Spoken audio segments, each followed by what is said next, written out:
विभव से भी पूछताछ हुई। मेरे साथ दिल्ली सरकार में मंत्री, उनका मैंने जिक्र किया था शुरुआत में ही, 9 विभाग संभाल रहे हैं, सौरभ भारद्वाज जुड़ गए हैं। सौरभ, मुश्किलें तो और बढ़ रही हैं अब आम आदमी पार्टी की।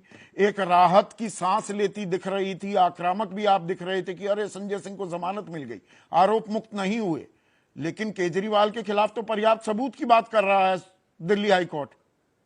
संदीप जी, ये बात जो भारतीय जनता पार्टी कह के उछल रही है, प्रेस कॉन्फ्रेंस कर रही है, ठीक इसी प्रकार से 7 फरवरी 2024 को भारतीय जनता पार्टी छलांगे मार रही थी। 7 फरवरी 2024 को संजय सिंह जी का इसी हाईकोर्ट की बेंच, जस्टिस स्वर्णकांता शर्मा, जिनका मैं बहुत सम्मान करता हूं, जुडिशरी का सम्मान करता हूं, उन्होंने यह ऑर्डर दिया संदीप जी। और हूबहू यही बात जो 2 मिनट पहले आप अप्रूवर के विषय में कह रहे थे, इस कोर्ट ने कही। क्या कही, मैं आपको वर्ड बाय वर्ड बता रहा हूं। इंडिया टुडे के इसके अंदर छपा हुआ है, उसके अंदर कहता है, the high court said the law of approver statement is old and has not been brought in only to implicate Sanjay Singh as submitted by Mr. Singh.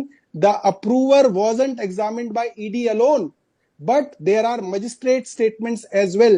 So the approver statement will be put to test on cross examination at appropriate time. इसका क्या मतलब है कि उस वक्त भी high court की इसी बेंच ने कहा कि अप्रूवर का बयान सिर्फ ईडी के सामने नहीं हुआ है, 164 की मजिस्ट्रेट की स्टेटमेंट हुई है, जो आज बात कही गई। मगर इन सब बातों को कहने के बावजूद जब हम यही दलीलें जो हाई कोर्ट में लेके गए थे, वो दलीलें लेके जब हम सुप्रीम कोर्ट की 3 जज की बेंच के सामने गए, जिसमें संजीव खन्ना साहब थे, दीपांकर दत्ता साहब थे, प्रसन्ना साहब थे, ऑनरेबल जस्टिस हैं सुप्रीम कोर्ट के, उन्होंने इसी चीज पे सवाल उठाया कि भैया ये जो अप्रूवर है ये पहले 9 बार स्टेटमेंट दे चुका है, उस पर आपने रिलाय नहीं किया, उनको आपने कूड़े के डब्बे में डाल दिया।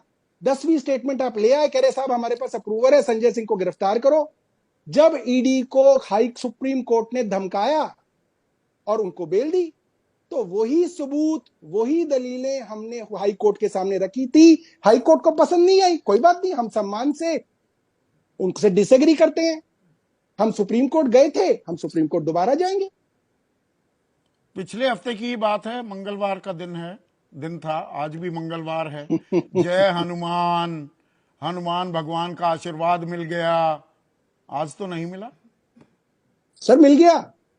हमारे लिए यही बहुत बड़ी बात है कि इस कोर्ट के अंदर बहुत ज्यादा समय रिजर्व नहीं हुआ, ये ऑर्डर आ गया। इस ऑर्डर को लेके अब हम सुप्रीम कोर्ट जाएंगे, कोई दिक्कत नहीं है इसके अंदर हमें।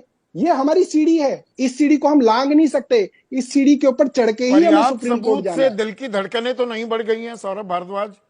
दुर्गेश पाठक से मैं पूछताछ आपको हुई, कल विभव से हुई, आपका नाम भी वो हवा में लहरा रहा है कि आतिशी, सौरभ भारद्वाज, अब इनका नंबर भी आने वाला। सुनिए ना, पूरी बात दर्शकों को भी पता लगे और फिर आप जवाब दीजिएगा। भाई विजय नायर वो सीधे आपको रिपोर्ट कर रहा था, विजय नायर ने ये स्टेटमेंट दी कि आतिशी और सौरभ भारद्वाज को रिपोर्ट कर रहा था, और आपके मुख्यमंत्री, आपके राष्ट्रीय संयोजक, उन्होंने भी कहा कि मेरा क्या लेना देना विजय नायर से, वो तो रिपोर्ट कर रहे थे आतिशी और सौरभ भारद्वाज को। सौरभ भारद्वाज का भी नंबर आने वाला है। संदीप जी, ये स्टेटमेंट 1.5 साल पुरानी है, हाँ, जो विजय मालूम है नायर मुझे। ने सीबीआई को दी थी। हाँ, तो उसके बाद ये अरविंद केजरीवाल ने भी दोहराई ना ये बात। तो अरविंद केजरीवाल जी ने भी ये स्टेटमेंट पहले, जब सीबीआई के पास वो 6 महीने पहले गए थे, अरविंद केजरीवाल जी ने तब भी ये बात कही थी।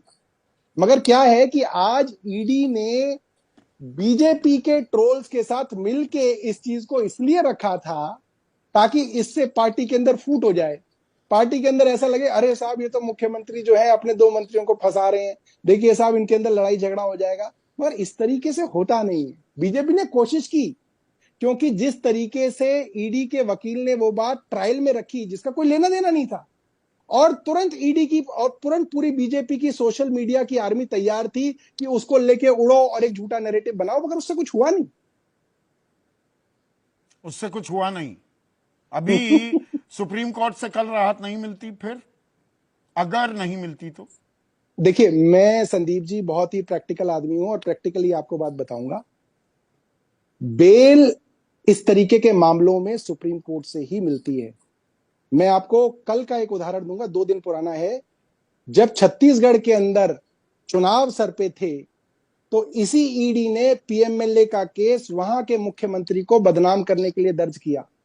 जाहिर सी बात है, अगर कल परसों सुप्रीम कोर्ट ने ईडी को फटकारा है और उस पूरे पीएमएलए केस को खारिज कर दिया है, मतलब केस ही हटा दिया है, तो इसका मतलब यह है इससे पहले डिस्ट्रिक्ट कोर्ट भी गए होंगे वो बेचारे, वहां उन्हें राहत नहीं मिली।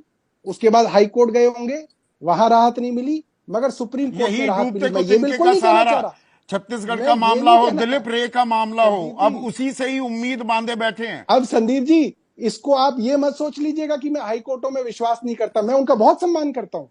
मैं तो सोच भी नहीं सकता हाई कोर्ट के ऊपर कि उनके बारे में सम्मान के बिना कोई बात कर पर सकूं, दिलीप रे के मगर मामले इस में सम्मान हाईकोर्ट ने सहित कहा कि भाई चुनावी टाइम है और वहां पर दरियादिली दिखाई गई, इसको लेकर थोड़ा सा दिल सर, में कसक उठी।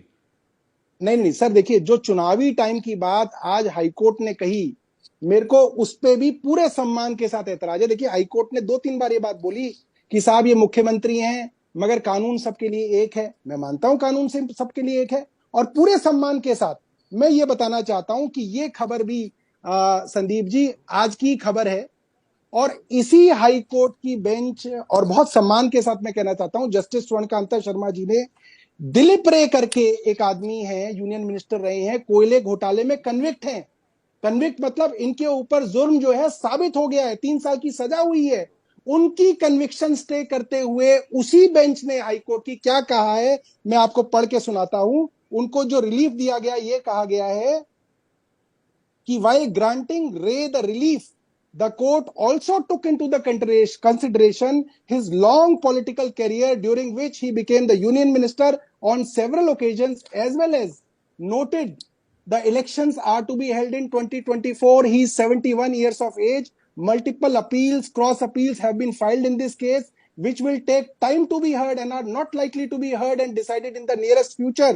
In this case, the applicant, that is Mr. Dilip Ray, prayer, if it is not allowed, he will lose the chance to contest election and an irreversible consequence will be faced. तो उन्होंने कहा क्योंकि दिलीप रे 3 साल की सजा पा चुके हैं कोयले घोटाले में, मगर 71 साल का उनका करियर, 71 साल की उनकी उम्र है, लंबा पॉलिटिकल करियर है, यूनियन मिनिस्टर रहे हैं, तो अगर उनको उनकी सजा को स्टे नहीं किया गया तो उनका चांस चुनाव लड़ने तो का रह मतलब इसीलिए जाएगा आप कह रहे हैं और इनका साजिश हो इतना बड़ा रही है। नुकसान हो जाएगा। नहीं नहीं नहीं सर, ये इस अखबार में तो जज साहिबा को ये बात पता हो सकती है, मगर इस अखबार के अंदर एक बड़ी अजीब बात लिखी है कि जो दिलीप रे हैं वो बीजेपी की तरफ से उड़ीसा से चुनाव लड़ने वाले।